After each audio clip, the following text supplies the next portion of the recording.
à perte de vue des eaux turquoises, parfois percées par le corail.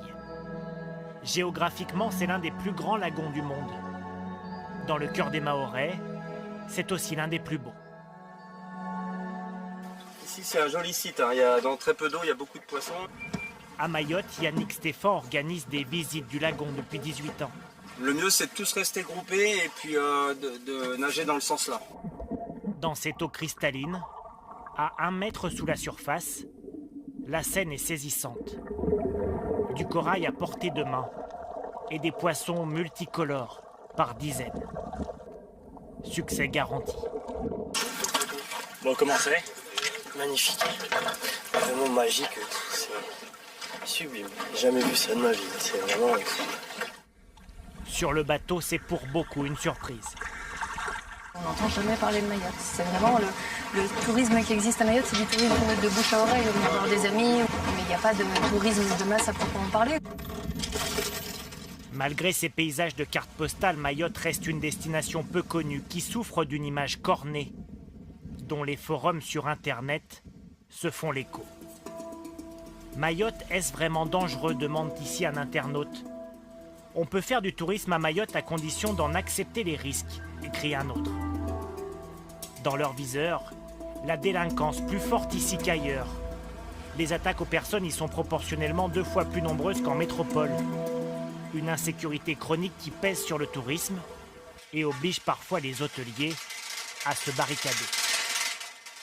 Nous avons installé ce fil barbelé que vous voyez tout en haut là, et aussi ici.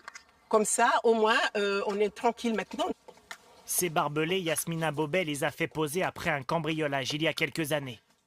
Mais malgré une sécurité renforcée, les touristes ont déserté ces gîtes. Alors, celui-ci, le 5, le 6, le 7, le 8... Ça, c'est tous les chalets inoccupés. Inoccupés. Donc,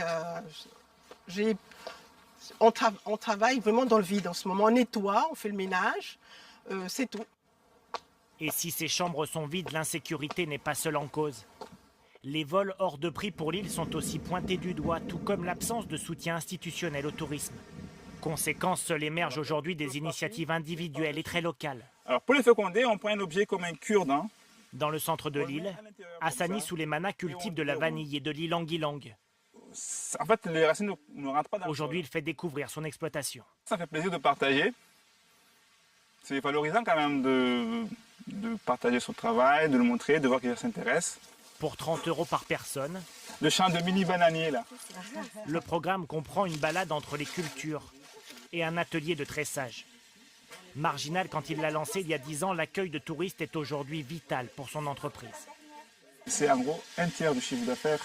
Aujourd'hui, sans l'agrotourisme, je ne pense pas que l'exploitation serait viable, mais je ne pense pas qu'on aurait gardé les arbres. Sur l'île, rares sont ceux qui, comme lui, profitent du tourisme pour améliorer leur quotidien. Avec 60 000 visiteurs l'an dernier, Mayotte est très loin d'être une destination touristique à la mode. Dommage, disent les professionnels du secteur, car pour eux, le tourisme pourrait être un axe fort de développement pour l'un des territoires les plus pauvres de France.